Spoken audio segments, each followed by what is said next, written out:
Hello, সবাইকে অনেক অনেক ধন্যবাদ আমার ক্লাসটা ফলো করার জন্যে। আমি তোমাদের ক্লাস 10-এর ত্রিকোণমিতির একটা চ্যাপ্টার করাচ্ছিলাম, শুরু করেছি। সেটা হচ্ছে 20 নম্বর অধ্যায়। 20 নম্বর অধ্যায়ে আমি এক্সাম্পলের ম্যাথগুলো সব করিয়ে দিয়েছি, আর কোষে দেখি 20-র কিছু কিছু অঙ্ক করিয়ে দিয়েছি। ঠিক আছে তো, আমার যেগুলো আর কি মনে হয়েছে। আমি 10 নম্বর অঙ্কটা থেকে আমি আজকে শুরু করব। এর মধ্যে কিছু অঙ্ক আমি করে দেবো, আর বাকিগুলো আবার তোমরা চেষ্টা করবে। ঠিক আছে, এখানে যে আসলে 10, 11, 12, 13 এগুলো হচ্ছে মানে জ্যামিতির ওপর ভিত্তি করে কিছু ম্যাথ, তো অনেকে একটু জ্যামিতিতে উইক থাকে, এই কারণে আমি এটা একটুখানি করার জন্যে আমি এটা করছি। ঠিক আছে, 10 নম্বরে যেমন আমাদের দিয়েছে একটা রশ্মি -5.1/12 কোণ উৎপন্ন করেছে। বলেছে রশ্মিটি কোন দিকে কতবার পূর্ণ আবর্তন করেছে। এবার আমরা আগের দিন আমি বলেছিলাম যে একটা রশ্মি যখন কোনো বৃত্তপথে আবর্তন করে, ঘূর্ণায়মান মানে বৃত্তপথ, ঠিক আছে, সেখানে যদি মাইনাস আমাদের মানে কোণের মানটা যদি মাইনাসে আসে, অর্থাৎ ঋণাত্মক কোণ হয়, সেক্ষেত্রে আমাদের ঘড়ির কাঁটাটা বা ওই রশ্মিটা কোন দিকে ঘুরবে, ওই রশ্মি কাঁটা হচ্ছে ঘড়ির কাঁটার দিকে ঘুরবে।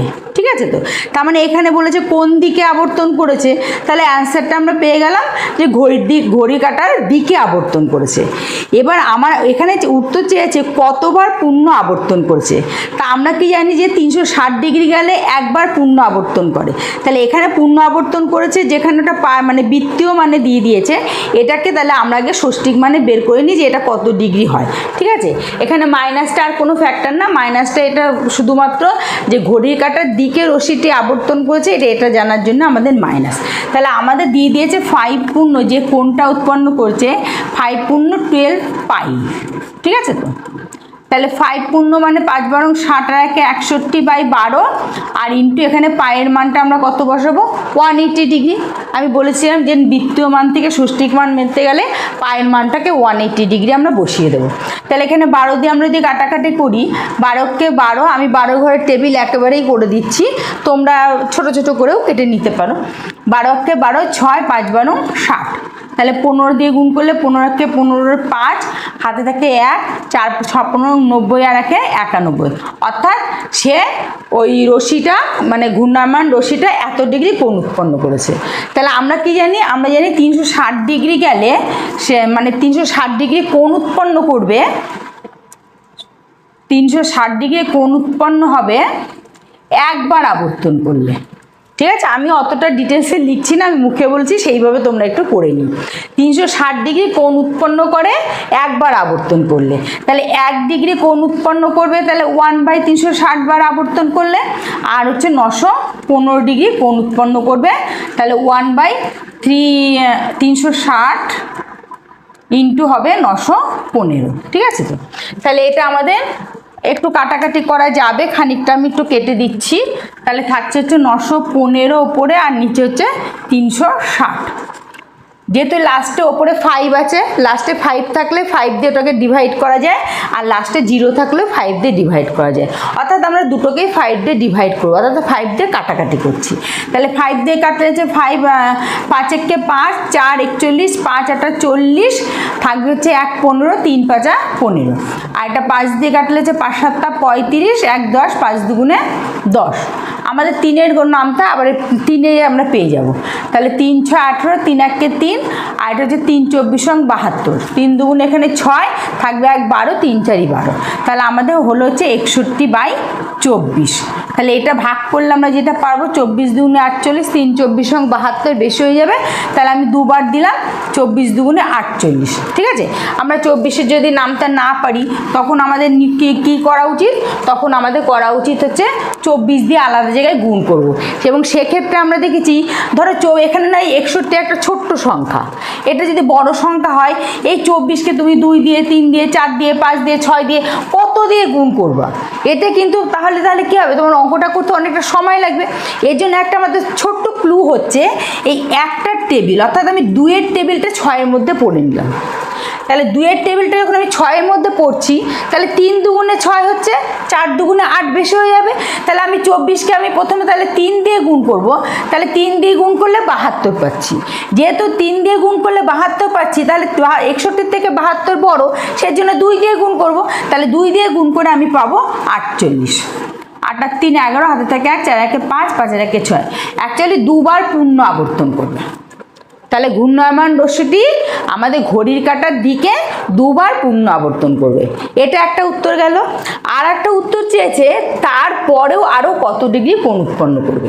ঠিক আছে তো, তাহলেও এমনি দুবার পূর্ণ আবর্তন করেছে মানে তাহলে কত ডিগ্রি? তাহলে একবার পূর্ণ আবর্তনে 360 ডিগ্রি। তাহলে দুবার পূর্ণ আবর্তন করেছে মানে তাহলে কোণ উৎপন্ন করেছে 360 × 2, তাহলে 720 ডিগ্রি। দুবার পূর্ণ আবর্তন করে তার কত ডিগ্রি কোণ উৎপন্ন হয়েছিল? 700 ডিগ্রি কোণ। কিন্তু সে মানে আবর্তন করে কোণ উৎপন্ন করেছিল 915 ডিগ্রি। তাহলে বাকি যে কোণটা তারপরেও আরও এত ডিগ্রি কোণ হবে। তাহলে আমাদের তাহলে কত ডিগ্রি, আরও কত ডিগ্রি কোণ উৎপন্ন করবে সেটা বের করার জন্যে এই 915 - 720 করতে হবে। ঠিক আছে, বোঝা গেল? আমরা ভাগ করে যেটা পেলাম যে দুবার সে পূর্ণ আবর্তন করেছে, অর্থাৎ দুবার যদি পূর্ণ আবর্তন করে তাহলে একবার পূর্ণ আবর্তন করলে তো 360 ডিগ্রি। তাহলে দুবার পূর্ণ আবর্তন করা মানে 720 ডিগ্রি কোণ উৎপন্ন করেছে। কিন্তু সে 720 ডিগ্রি কোণ উৎপন্ন করেনি, সে করেছে হচ্ছে 915 ডিগ্রি। তাহলে আমাদের দুবার আবর্তন করার পরেও আরও তাহলে কত ডিগ্রি কোণ উৎপন্ন করবে? তখন 915 থেকে আমাদের ওই 720 ডিগ্রি বাদ দেবে। তো তাহলে ব্যাপারটা কী দাঁড়াবে? 5, 2 আর 9 11, 7 আর 8 8 আর 11, অর্থাৎ 195 ডিগ্রি। তাহলে এখানে আমাদের 3টে অ্যান্সার আমরা পেলাম। একটা উত্তর চেয়েছে রশ্মিটি কোন দিকে আবর্তন করবে, যেহেতু ঋণাত্মক কোণ উৎপন্ন করেছে তাই রশ্মিটি হচ্ছে ঘড়ির কাঁটার দিকে আবর্তন করবে। আর একটা বলেছে কবার আবর্তন করবে, সেক্ষেত্রে আমরা বের করলাম দুবার আবর্তন করবে। তার বলেছে দুবার আবর্তন করার পরেও আরও কত ডিগ্রি কোণ উৎপন্ন করবে, সেখানে আমরা পেলাম দুবার করার পরেও আরও 195 ডিগ্রি কোণ আবর্তন করবে। ঠিক আছে, ক্লিয়ার? তাহলে নেক্সট আমরা 11 নম্বরের অঙ্কটা করব। ঠিক আছে, এই অঙ্কগুলো বললাম না একটু জিওমেট্রি বেসিক্স আছে, সেজন্য এগুলো আমি করে দিচ্ছি। বলছি ABC একটা সমদ্বিবাহু ত্রিভুজ। সমদ্বিবাহু ত্রিভুজ আমরা জানি যে ত্রিভুজের দুটো বাহুর দৈর্ঘ্য পরস্পর সমান হয়, এবং এই বাহু দুটোর অন্তর্ভুক্ত কোণ মানে যে দুটো বাহু সমান তাদের মাঝখানের কোণটা বলেছে হচ্ছে 45 ডিগ্রি। আর বলেছে ABC এর সমদ্বিখণ্ডক AC-কে AC বাহুকে D পর্যন্ত D বিন্দুতে ছেদ করেছে। আচ্ছা, তাহলে আমি যদি একটা সমদ্বিবাহু ত্রিভুজ অঙ্কন করি, ধরো এটা হচ্ছে সমদ্বিবাহু ত্রিভুজ, তার মানে এই দুটো বাহু যদি সমান হয় তাহলে এই কোণটা হচ্ছে আমাদের 45 ডিগ্রি। ঠিক আছে তো, তাহলে এখানটা আমাদের নামটা দিতে হবে হচ্ছে B। তাহলে এখানে A দিলাম, এখানে C দিলাম। ঠিক আছে, এখানে বলেছে সমদ্বিবাহু ত্রিভুজ। সমদ্বিবাহু ত্রিভুজ মানে যে ত্রিভুজের দুটি বাহুর দৈর্ঘ্য সমান। তাহলে এখানে আমি মনে করলাম AB আর BC এই বাহু দুটোর দৈর্ঘ্য হচ্ছে পরস্পর সমান। তাহলে AB = হচ্ছে BC। এবার বলেছে এই দুটো বাহুর অন্তর্ভুক্ত কোণ 45 ডিগ্রি। তাহলে অন্তর্ভুক্ত কোণ মানে দুটো বাহুর মাঝখানে যে কোণটা উৎপন্ন হবে। তাহলে এই দুটো বাহুর মাঝখানের কোণ কোনটা? ABC, অর্থাৎ অ্যাঙ্গেল ABC বলেছে 45 ডিগ্রি। আর কি বলেছে? বলেছে ABC এর সমদ্বিখণ্ডক, অর্থাৎ ABC এর সমদ্বিখণ্ডক মানে ABCটাকে সমান দুটো ভাগে ভাগ করেছে। ঠিক আছে, তাহলে ABC আমাদের 45 ডিগ্রি। তাহলে সমান দুটো ভাগে ভাগ করলে তাহলে এটা হবে 45/2, এটা পাশেরটা হবে 45/2 সমদ্বিখণ্ডক। এটা বলেছে AC বাহুকে D বিন্দুতে ছেদ করেছে, তার মানে এটা হচ্ছে D বিন্দু, এটা হচ্ছে আমাদের D বিন্দু। এবার আমাকে অনেকগুলো কোণের বৃত্তীয় মান বের করতে বলেছে। প্রথমে বলেছে ABD, তাহলে ABD কোণ কত ডিগ্রি কত বললাম? অ্যাঙ্গেল ABD, তাহলে আমাদের পুরোটাতে ABCটা তো হচ্ছে 45 ডিগ্রি। এবার BDটা তো ABCকে সমদ্বিখণ্ডক করেছে, তাহলে অ্যাঙ্গেল ABD কত হবে? 45/2 হবে। ABD 45/2 হবে, আবার CBDও আমাদের 45/2 ডিগ্রি হবে। এগুলো সব হচ্ছে ডিগ্রি। পরে বৃত্তীয় বানারকে আমি করে দেবো। আর বিএডি চেয়েছে, বিএডি মানে এই অ্যাঙ্গেলটা, ঠিক আছে? তো এবার আমরা জানি যে যে দুটো বাহু সমান হয় না তাদের বিপরীত কোণগুলো সমান হয়, অর্থাৎ এই কোণটা আর এই কোণটা কিন্তু আমাদের সমান হবে। এই কোণটা মানে angle BAC is equal to angle BCA.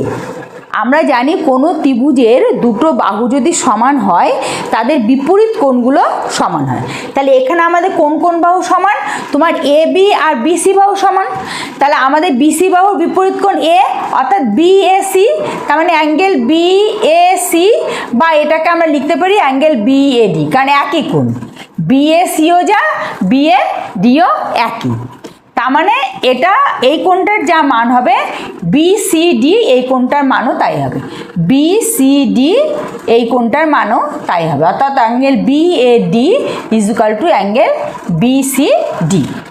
এই কোণগুলোর এবার আমার মান বের করতে হবে। এবার আমরা কি জানি, একটা ত্রিভুজের তিনটে কোণের সমষ্টি হচ্ছে 180 ডিগ্রি, তার মধ্যে আমরা একটা কোণ জেনে গেছি 45 ডিগ্রি। তাহলে আমাদের এই দুটো কোণের সমষ্টি কত হবে? 180 থেকে 45 বাদ দিতে হবে, তাহলে সেটা আমাদের এই দুটো কোণের সমষ্টি হবে। আমি শুধুমাত্র অ্যাঙ্গেল এ লিখলাম, angle A plus angle C is equal to 180 minus 45 degree, করলে 5 আর 5 10, 4 একে 5, 5 আর 3 8, অর্থাৎ 135 ডিগ্রি। তাহলে এই দুটো কোণের সমষ্টি কিন্তু, অর্থাৎ যোগফলটা কিন্তু 135 ডিগ্রি। এবার কোণ দুটো তো সমান, তাহলে প্রত্যেকটা কোণের মান কত হবে? তাহলে 135/2 হবে, তার মানে angle BAD is equal two হবে 135/2 ডিগ্রি। আবার অ্যাঙ্গেল বিসিডি এটা হবে 135/2 ডিগ্রি। তাহলে এখানে কটা কোণ চেয়েছে? 4টে কোণ। অলরেডি 4টে কোণের আমি ষষ্ঠিক মানটা কিন্তু বের করে ফেলেছি। একটা হচ্ছে এবিডি বলেছে, যেটা হচ্ছে 45/2 ডিগ্রি।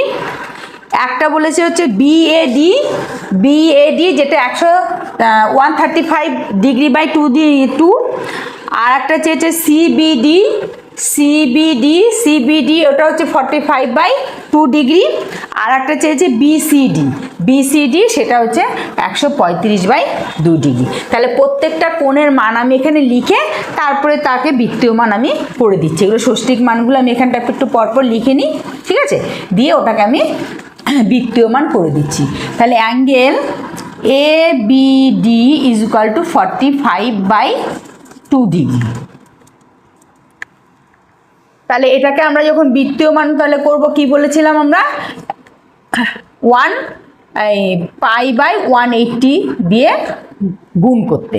এবার অ্যাঙ্গেল এবিডি এর যা মান হবে, অ্যাঙ্গেল মুছে ফেললাম, এবিডি এর যা মান হবে এবিডি, আর ওটা হচ্ছে তোমার এবিডি ছিল, তাহলে অ্যাঙ্গেল এটা ইজ ইকুয়াল টু অ্যাঙ্গেল হবে সিবিডি, অর্থাৎ সিবিডি এরও তাই মান হবে।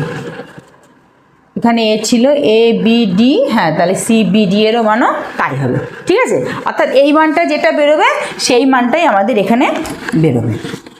আমি একটা বের করবো, তাহলে আর একটা নিজেরাই বের করে নিতে পারবো, একই ব্যাপার, কারণ এই এবিডি এর মান যা বেরোবে সিবিডি এর মানও তাই হবে। এখানে একটু কাটাকাটি করে দিই, তোমার 45 দিয়ে 5 দিয়ে 5 নং 45, আর এখানে হচ্ছে 3 5 15, 3 30, 5 6 30, 9 দিয়ে 4 নং 36, অর্থাৎ π/8 রেডিয়ান, ঠিক আছে? তাহলে অ্যাঙ্গেল এবিডি হচ্ছে π/8 রেডিয়ান, এবং অ্যাঙ্গেল সিবিডি ওটাও হবে π/8 রেডিয়ান। অ্যাঙ্গেল সিবিডিও হবে π/8 রেডিয়ান। এবার অ্যাঙ্গেল বিএডি আর অ্যাঙ্গেল বিসিডিটা ইজ ইকুয়াল টু মানে সমান, তাহলে অ্যাঙ্গেল বিএডি, তাহলে অ্যাঙ্গেল বিএডি হচ্ছে 135/2 ইন্টু π/180। তাহলে এখানে আমাদের কাটাকাটি করি, তাহলে 5 দিয়ে হচ্ছে আমাদের 36, আর এটা 5 দিয়ে 5 2 10, 5 7 35, আবার 9 দিয়ে 4 নং 36, 3 নং 27, অর্থাৎ 3π/8 রেডিয়ান।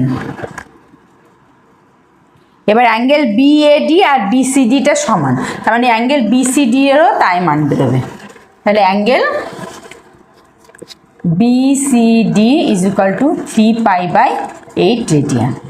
ঠিক আছে, এই চারটে অ্যাঙ্গেলের আমাদের বৃত্তীয় মান চেয়েছিল, সেটা আমরা বের করে দিলাম। ঠিক আছে, এই কনসেপ্টটা আর একবার বোঝালাম না, কারণ এখানে অনেকটাই ব্যাপার। ঠিক আছে, এবার অ্যাঙ্গেল আমরা এবার যে নেক্সট আমরা 12, ঠিক আছে, 12-এ আমরা যাচ্ছি। Next math 12। তোমরা একটু ভিডিওটাকে পজ করে দেখে নিও, দেখবে বুঝে যাবে। ঠিক আছে, তাহলে এবার হচ্ছে 12-এ বলেছে ABC সমবাহু ত্রিভুজ। সমবাহু ত্রিভুজ মানে কি? যে ত্রিভুজের 3টে বাহুর দৈর্ঘ্যই সমান। সমবাহু ত্রিভুজের BC বাহুকে E পর্যন্ত বর্ধিত করলাম। তাহলে ABC একটা সমবাহু ত্রিভুজ, অর্থাৎ সমবাহু ত্রিভুজ মানে 3টে বাহুর দৈর্ঘ্যই সমান, অর্থাৎ ABও যা, BCও তা, ACও তাই, 3টে বাহুর দৈর্ঘ্যই সমান হবে।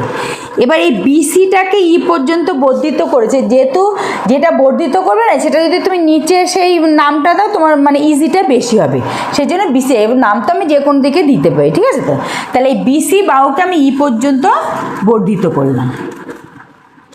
এবার বলেছে CE = BC, মানে এটা আর এটা সমান হবে। এই BC আর CE এই দুটো বাহুর দৈর্ঘ্য আমাদের সমান হবে। ঠিক আছে, তো বলেছে এমনভাবে বর্ধিত করো যাতে BC = CE, অর্থাৎ BC যতটা মাপ ঠিক ততটা মাপেই আমাকে সিটাকে E পর্যন্ত বর্ধিত করতে বলেছে। তারপরে কি বলেছে? বলেছে A আর E যুক্ত করা হলো। তাহলে A আর E যুক্ত করে দিলাম, A আর E যুক্ত করে দিলাম, এর ফলে আমাদের দুটো ত্রিভুজ দেখা হয়ে যাচ্ছে। এবার বলেছে ACE ত্রিভুজের কোণগুলো। ACE মানে এই ত্রিভুজটার ক্ষেত্রে কোণগুলোর মান, 3টে কোণের মান আমার চেয়েছে। ঠিক আছে, আমাদের ACE এই এই 3টে ত্রিভুজের কোণের মান আমাকে বের করতে বলেছে।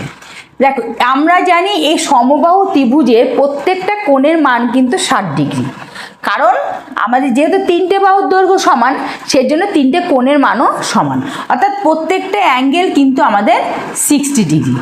এই যে আমাদের যে ABC ওরা সমবাহু ত্রিভুজ বলেছিল, এখানে প্রত্যেকটা অ্যাঙ্গেল কিন্তু আমাদের 60 ডিগ্রি। তাহলে দেখো, এখান থেকে আমি ইজিসে আমি এই অ্যাঙ্গেলটা আমরা বের করতে পারবো, অ্যাঙ্গেল ACE। তার কারণ কি? আমরা জানি যে এই যে কোনো একটা সরলরেখাংশের উপর যদি আরেকটা সরলরেখাংশ বা সরলরেখা হোক দণ্ডায়মান হয়, যে দুটো সন্নিহিত কোণ উৎপন্ন হয় তাদের সমষ্টি আমাদের 180 ডিগ্রি হয়। তাহলে আমাদের অ্যাঙ্গেল ACB এর উপরে দণ্ডায়মান, সেজন্য angle ACB plus angle ACE = হবে 180 ডিগ্রি। এবার তার মধ্যে অ্যাঙ্গেল ACB আমার জানা আছে, তাহলে আমাদের অ্যাঙ্গেল ACE এটা = হবে 180 - 60, অর্থাৎ 120 ডিগ্রি। তাহলে আমি কোনটার মান পেয়ে গেলাম? অ্যাঙ্গেল ACE এর মানটা আমরা পেয়ে গেলাম। ঠিক আছে, তো এইবার দেখো, এই ABC এটা তো সমবাহু ত্রিভুজ, অর্থাৎ এই BC বাহুর দৈর্ঘ্যও যা, AC বাহুর দৈর্ঘ্যও তাই, আবার AB বাহুর দৈর্ঘ্যও তাই। তাহলে আমাদের BC বাহু আর AC বাহু সমান, অর্থাৎ BC = AC। আবার এদিকে বলা হয়েছিল BC আর CE সমান, তাহলে আমি বলতে পারি AC আর CEও সমান। তাহলে আমাদের বোঝা যাচ্ছে AC = CE, অর্থাৎ এইটা আর এটা = তাহলে আমাদের যদি তখন ACE এই ত্রিভুজটার ভেতরে তুমি ঢুকে যাও, এই 120 ডিগ্রি কোণটা আমার লাগবে, এটা আমি একটু রেখে দিলাম। ঠিক আছে, তো আমি যদি অ্যাঙ্গেল ত্রিভুজ ACE এর মধ্যে চলে যাই, সেখানে আমি কাকে সমান পাচ্ছি? AC = CE। তাহলে আমাদের AC = যদি CE হয়, তাহলে আমাদের কোন অ্যাঙ্গেলগুলো সমান হবে? আমি বলেছিলাম সমান বাহুর বিপরীত কোণগুলো সমান হয়, অর্থাৎ অ্যাঙ্গেল CAE এই কোণের যা মান হবে, অ্যাঙ্গেল CEA এই কোণেরও তাই মান হবে, অর্থাৎ এই কোণ দুটো সমান হবে, অর্থাৎ অ্যাঙ্গেল CAE = অ্যাঙ্গেল AEC। ঠিক আছে, তাহলে এই ACE ত্রিভুজের একটা কোণ তো আমার জানাই আছে 120 ডিগ্রি, তা ত্রিভুজের 3টে কোণ মিলে তো 180, তাহলে আমি 120 বাদ দিলে পরে আমি এই দুটো কোণের সমষ্টি আমরা পেয়ে যাচ্ছি। তাহলে আমাদের angle CAE plus angle CEA is equal two হবে 180 মাইনাস 120। আর কোণের যখন আমরা মান মানে যে কোণটার নাম লিখবো সেটাকে মিডিলে রাখলেই হবে। অর্থাৎ যখন এ কোণটা আমি CAEও বলতে পারি, আবার EACও বলতে পারি। ঠিক আছে? তো তাহলে আমাদের এই কোণগুলোর মান তাহলে কত হচ্ছে? এই দুটো কোণের সমষ্টি বেরোচ্ছে 60 ডিগ্রি।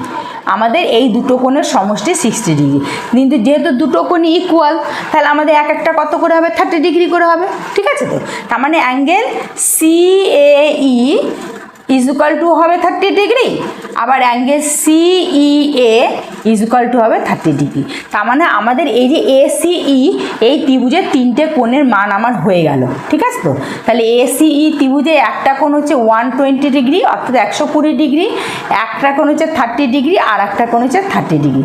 এবার এই কোণগুলোর আমার বৃত্তীয় মান বের করতে বলেছে। বৃত্তীয় মান তো হ্যাঁ, এই কোণগুলোর বৃত্তীয় মান বের করতে বলেছে। তাহলে বৃত্তীয় মান বের করা মানে π/180 দিয়ে আমাদের মাল্টিপ্লাই করে দাও, অর্থাৎ গুণ করে দাও। তাহলে আমি করে দেবো না নিজেরা একটু করে নেবে, না করেই দিচ্ছি। ঠিক আছে? তো তাহলে আচ্ছা, তাহলে অ্যাঙ্গেল ACE এটা আমার ষষ্ঠিক মান কত বেড়েছে? 120 ডিগ্রি। তাহলে আমাদের বৃত্তীয় মান কত হবে? তাহলে বৃত্তীয় মানটা হবে হচ্ছে তোমার 120 ইন্টু π/180। তাহলে একটা জিরো কেটে দিলাম, 6 2 × 12 6 2 × 12 3 6 18 অর্থাৎ 2π/3 রেডিয়ান। আর অ্যাঙ্গেল CAE এটা ইজ ইকুয়াল টু আমাদের বেরিয়েছে 30 ডিগ্রি। তার মানে 30 ইন্টু π/180, তাহলে 0 0 কেটে গেল, 3 6 আর অর্থাৎ π/6 রেডিয়ান। তাহলে CAE যদি 6 π/6 রেডিয়ান হয়, CEAও π/6 রেডিয়ান হবে। ঠিক আছে? তাহলে কি সবাই বোঝা গেল? তাহলে আমাদের 12 দাগটা হয়ে গেল, আর 13 দাগের অঙ্কটা আমরা করব। আমাকে অনেকেই 7 ক্লাসের জন্য একটু বলছে, অ্যাকচুয়ালি আমার বাড়িতেও তো একটা কোচিং ক্লাস আছে, সেই জন্য সব কিছু সামলে আপাতত আমার পক্ষে করা সম্ভব হবে না। তবে যারা কাছাকাছি থাকো, ইচ্ছে করলে আমার কোচিংয়ে এসে জয়েন করার চেষ্টা করতে পারো। ঠিক আছে? আর চেষ্টা করব পরবর্তীতে আমি করার। তাহলে এবার আমরা 13 নম্বর অঙ্কটা করছি। ঠিক আছে? এখানে একটা চতুর্ভুজের তিনটে কোণের মান দিয়ে দিয়েছে, দুটো বৃত্তীয় মান দিয়েছে আর একটা ষষ্ঠিক মান দিয়েছে। এবারে চতুর্থ কোণটা ষষ্ঠিক মান আর বৃত্তীয় মান চেয়েছে, অর্থাৎ ষষ্ঠিকও বের করতে হবে, বৃত্তীয় বের করতে হবে। তাহলে প্রথমে আমরা ষষ্ঠিকে চলে যাব, তারপরে ওখান থেকে বৃত্তীয় করে দেবো, কিংবা বৃত্তীয়তে চলে গিয়ে ষষ্ঠিকেও করতে পারো, যে কোনো একটা প্রসেস ইউজ করলেই হবে। এবার প্রথমে যেটা তোমাদের জানার দরকার, চতুর্ভুজ বলেছে। চতুর্ভুজ মানে কি? যার 4টে বাহু থাকে, ঠিক আছে, এবং 4টে কোণ থাকে। এই 4টে কোণের সমষ্টি কিন্তু আমাদের 360 ডিগ্রি। তার মানে 4টে কোণ মিলে হচ্ছে আমাদের 360 ডিগ্রি। তার মধ্যে আমাদের 3টে কোণ দিয়ে দিয়েছে, তাহলে তো চতুর্থ কোণটা এমনি আমরা বের করতে পারবো। তার আগে আমি কি করব? একটা কোণ দিয়েছে π/3, অর্থাৎ এটাকে যদি আমি ষষ্ঠীকে নিয়ে যাই, 180/3 3 6 18 অর্থাৎ 60 ডিগ্রি। একটা দিয়েছে 5π/6, তাহলে যে 5 ইন্টু 180/6 3 6 18 অর্থাৎ 150 ডিগ্রি। আর একটা কোণ বলেছে 90 ডিগ্রি। তবে চতুর্থ কোণটা ষষ্ঠিক মান বের করতে গেলে, যেহেতু 4টে কোণের সমষ্টি 360 ডিগ্রি, এখান থেকে 3টে কোণের সমষ্টি আমাদের বাদ দিতে হবে। তাহলে 360 মাইনাস এটা হচ্ছে আমাদের যোগ করলে 300 ডিগ্রি হবে। ঠিক আছে? তো তাহলে এটা ইয়ে করলে 60 ডিগ্রি। তার মানে চতুর্থ কোণটা আমাদের ষষ্ঠিক মান বেরিয়ে গেল হচ্ছে 60 ডিগ্রি। এবার বৃত্তীয় মান বের করতে গেলে 60 ইন্টু π/180, এটা আমাদের একটা জিরো কেটে দিলাম, 3 6 18 অর্থাৎ π/3 রেডিয়ান। ঠিক আছে? তাহলে চতুর্থ কোণটার আমরা ষষ্ঠিক মানও পেয়ে গেলাম, আমরা বৃত্তীয় মানও পেয়ে গেলাম। এরপরে আমাদের কিছু ছোট কোশ্চেন আছে, এগুলো আমার মনে হয় নিজেরা একটু করলে বেটার হতো। ঠিক আছে? এক কাজ করো, তোমরা এটা পড়ো। আমাদের যে 14 থেকে 14 15, হ্যাঁ, এগুলোর সব মানে ছোট অঙ্ক আছে, যেগুলো ধরো সারা চ্যাপ্টারের কনসেপ্টের উপরেই রয়েছে। হ্যাঁ, যেহেতু কনসেপ্টটা তোমাদের মোটামুটি ক্লিয়ার আমি করে দিয়েছি, তাহলে এইগুলো তোমরা একটু করে নাও, করে নিয়ে যদি কোনো প্রবলেম হয় তখন আমাকে অবশ্যই জানাবে, আমি সেটাকে করে দেবো। নেক্সট দিন আমরা অ্যাকচুয়ালি আমি ত্রিকোণমিতিটা যখন শুরু করেছি, আমি চাইছি ত্রিকোণমিতিটা শেষ করে, যেমন 21 নম্বর চ্যাপ্টারে আমাদের একটা আজকে তোমার সম্পাদ্য আঁকা আছে, হ্যাঁ, এটা এগুলো বাদ দিয়ে আমি অ্যাকচুয়ালি ত্রিকোণমিতিটা আগে কমপ্লিট করে তারপরে আমি অন্য কিছু শুরু করব, ঠিক আছে? তাহলে নেক্সট দিন অধ্যায়টা হবে আমাদের 23 নম্বর সম্ভবত আছে, 23 নম্বর, 22এও, হ্যাঁ 22এ উপপাদ্য চ্যাপ্টার আছে। নেক্সট দিন তাহলে 23 নম্বর উপপাদ্যটা আমরা শুরু করব, 23 নম্বর অধ্যায়টা, ঠিক আছে? তো 23 নম্বর অধ্যায়টা আমরা শুরু করব নেক্সট দিন। ওকে, সবাই ভালো থেকো।